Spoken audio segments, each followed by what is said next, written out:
Ang mabuting balita ng Panginoon ayon kay San Marcos. Papuri sa iyo, Panginoon.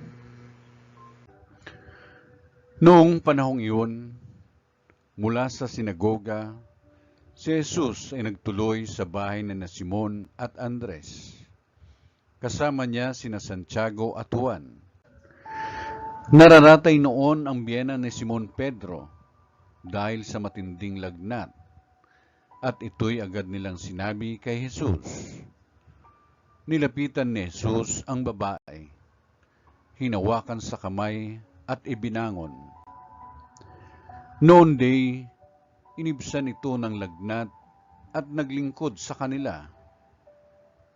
Pagkalubog ng araw, dinala kay Jesus ang lahat ng may sakit at ang mga inaalihan ng demonyo, at nagkatipon ang buong bayan sa may pintuan ng bahay.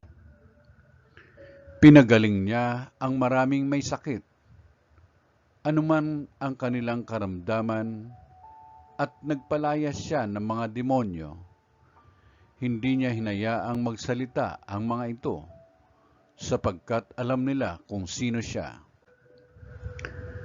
Madaling araw pa'y bumangon na si Jesus at nagtungo sa ilang na puok at nanalangin.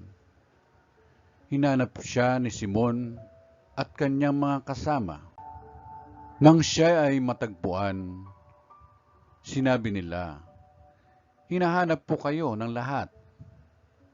Ngunit sinabi ni Jesus, "Kailangan pumunta rin naman tayo sa mga kalapit bayan upang makaparangal ako roon.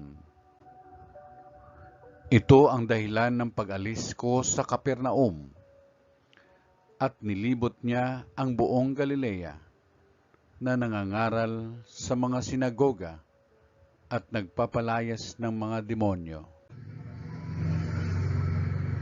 Ang mabuting balita ng Panginoon.